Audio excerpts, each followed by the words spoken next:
आइए दोस्तों, ब्रिटिश सत्ता के विस्तार से कुछ और महत्वपूर्ण प्रश्नों को हल कर लेते हैं। पहला प्रश्न आपके सामने है, टीपू सुल्तान की राजधानी क्या थी?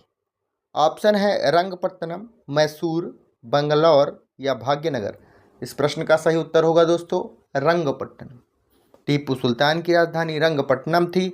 1792 में अंग्रेजों के खिलाफ तीसरा आंग्ल मैसूर युद्ध हुआ, जिसमें श्री रंगपट्टनम की संधि हुई।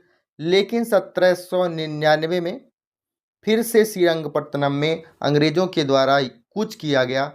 उसमें टीपू सुल्तान की मृत्यु हो गई। कब? 1799 में। इस प्रश्न का सही उत्तर ऑप्शन नंबर ए रहा है। आगे बढ़ते हैं, अगला प्रश्न देख लेते हैं। प्रश्न क्या है? क्लाइव को बंगाल का गवर्नर बनाया गया कब? इस प्रश्न का सही उत्तर होगा 1757 ईस्वी में। दोस्तों, लॉर्ड क्लाइव को भारत में अंग्रेजी शासन का जन्मदाता माना जाता है। ईस्ट इंडिया कंपनी ने लॉर्ड क्लाइव को 1757 में बंगाल का गवर्नर जनरल नियुक्त किया था। आगे बढ़ते हैं और अगला प्रश्न देख लेते हैं। क्या है? भारत का प्रथम गवर्नर जनरल कौन था? इस प्रश्न का सही उत्तर विलियम बेंटिक होगा। इन्होंने 1823 से लेकर 1835 तक अपना शासन किया है, याद रखिएगा। आगे बढ़ते हैं, अगला प्रश्न देखते हैं। क्या है? द्वैध शासन नीति को किसने समाप्त किया था? द्वैध शासन नीति समाप्त करने वाले का नाम था वॉरेन हेस्टिंग्स। द्वैध शासन भारत में कब आया था?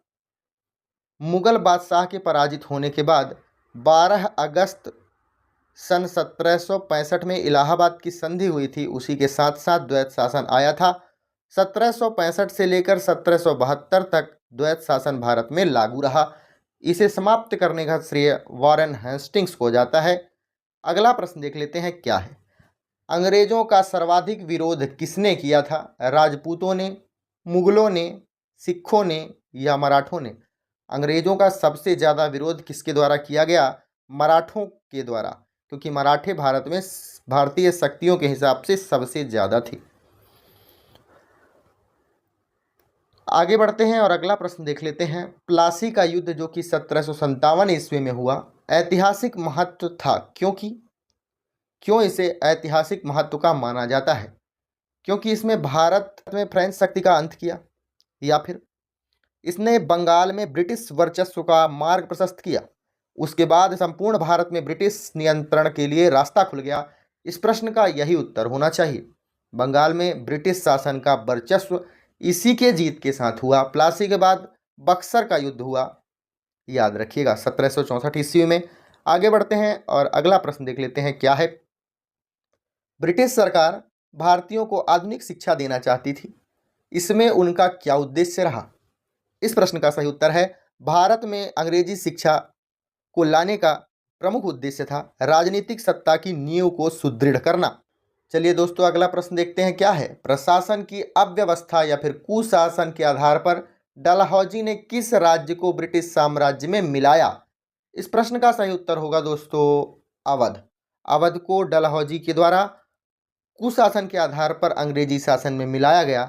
उसके काल में राज्य विस्तार का काम चरम सीमा पर रहा, याद रखिएगा डलहौजी के समय पर। आगे बढ़ते हैं और अगला प्रश्न देख लेते हैं। क्या है? आदि ग्रंथ किसने संकलित किया? किसके द्वारा यह लिखा गया आदि ग्रंथ? इस प्रश्न का सही उत्तर होगा गुरु अर्जुन देव के द्वारा।